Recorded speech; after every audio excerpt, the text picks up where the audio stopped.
The grow out tank has done its job, and my 3 brand new Frontosas are big enough to join the main tank with the big boys. You ready? Let's go.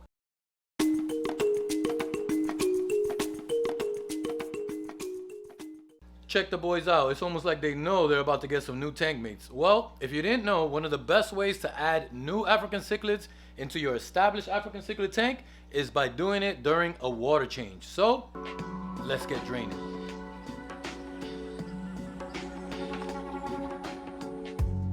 Why add new fish during a water change? Good question. Well, a water change is a little bit chaotic. It's going to cause chaos in the tank, and that's going to distract every fish from focusing on each other and also focusing on these brand new guys that are just coming in.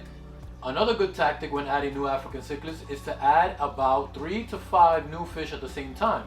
If you add any less than that, 1 or 2 fish may actually get noticed and could be heavily stressed. It's better to add about 3 to 5 so that whatever stress they may feel is spread amongst all of them.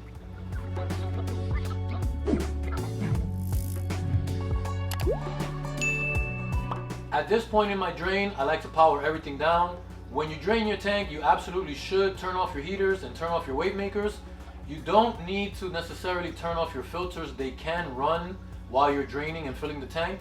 But because I do such a big water change, the water level actually goes below my filter intakes, and that'll cause the siphon to break inside the filter, and I don't want that. So what I do is I close my valves to my filter, trapping the siphon in the hoses, and then I power everything down. So that when I power everything back up, the siphon is still trapped in the hoses and in the filter, and the filter will start up right away without having to fill it or prime it or anything like that. Alright, we got the water level down to about 80%, which is usually where I do my water changes anyway. Now you may be thinking it should be easy to just grab these guys and throw them over there, right? Well, because my 75-gallon grow out has a really thick 3D background in it, these guys are almost impossible to catch when the water level is all the way full. So I've got to also drain this tank so that it comes down below all these rocks that they can hide under and behind. There's just no way to get the net back there, even get your hands underneath there, and they'll know that that's a great hiding spot. So I've got to drain this tank as well, get it down to about 80%. They'll stay right above the substrate, and that'll be the right way to catch them. This big 2,600 gallon power pump is going to drain this 75 in no time.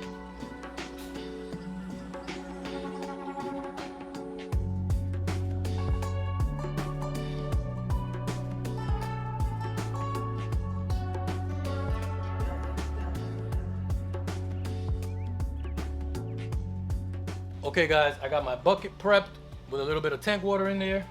Reason being, I want to get all 3 of them out from here, put them into the bucket, and then transfer all 3 at the same time into the 210. Both for the reason that I already said that I want to add more than 1 at the same time, so I'm going to put all 3 in. But I can also keep an eye on them. Once all 3 of them are in there, I can watch them a little bit better than 1 at a time, get distracted, come back over here, go grab the other one, you know what I mean? Now this guy hiding in the cichlid stone over there is going to be really easy to catch. Oh, yeah. Well, I didn't know that guy was back there.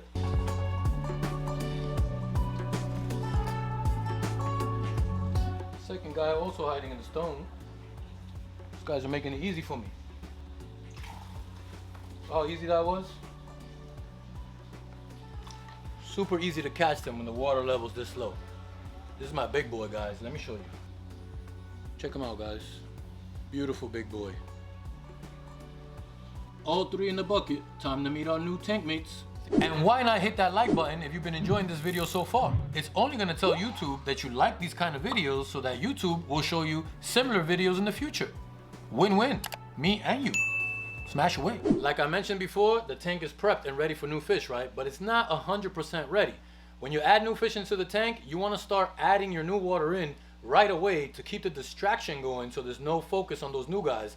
But before adding your new water, you need to make sure you use Seachem Safe or Seachem Prime or any other type of dechlorinator and dechlorinate that top water. So let's get 100% prepped. I know what your next question might be. Why do I wait to the absolute last minute to add Safe or Prime?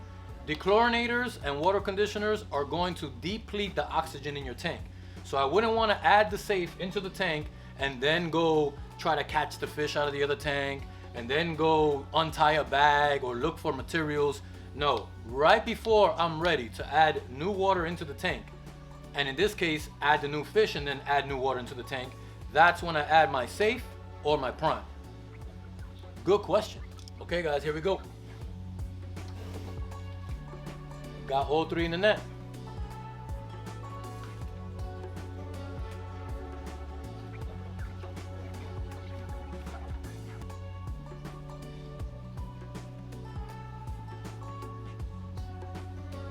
There's one beautiful guys.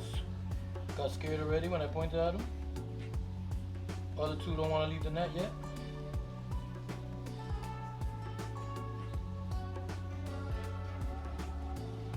There you go.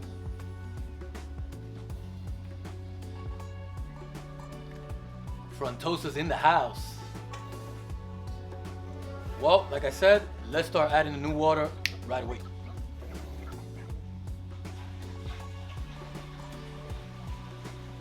Splashes from the new water are good because they're breaking this surface tension and immediately adding oxygen into this water. Very good thing. That's also kind of why I don't mind leaving your filters on during the water change, as long as your water level doesn't drop below the intakes, because the water coming out of your filter is going to splash on the surface and break it and keep the water oxygenated. So that's always a good thing.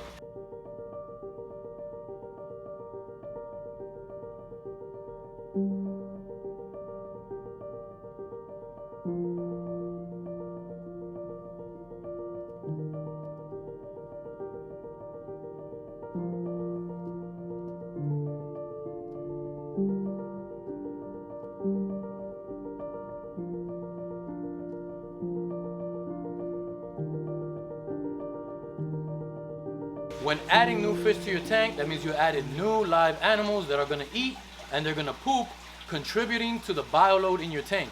When you increase the bioload in your tank, that means you need more beneficial bacteria to handle that increase in the bioload and make sure you don't get any ammonia or nitrite spikes. A great product to add when you're adding new fish, Sea Chem Stability. While my tank is filling up with tap water that is not at the same water hardness as the tank water that was in here previously, yes, I do have aragonite sand here, keeping the water buffered so that the pH doesn't swing too much, even though I'm adding in new tap water.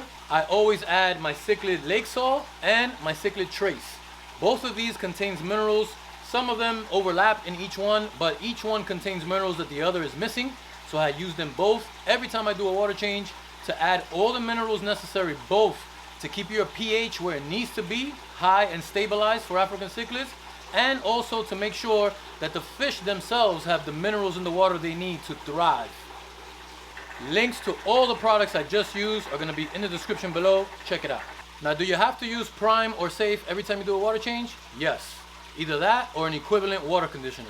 Do you have to use Cichlid Lake Salt or Cichlid Trace? Not necessarily, but if you took a multivitamin every day for the rest of your life, wouldn't you live a little bit healthier? Well, using these products with these minerals that are found in the African Rift Lakes is going to also make sure that your fish live a long, happy, healthy, full of color life.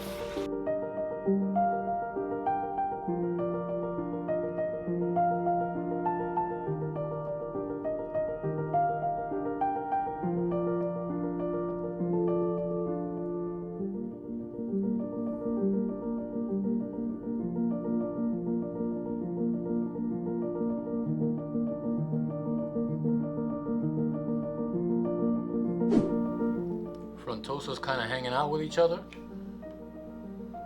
but they're doing good, maintaining. There's the big dog. See that chip on my boy, right? You guys see the chip? Yeah, they're starting to chip up. But we're checking out the Frontosas. There's two of them.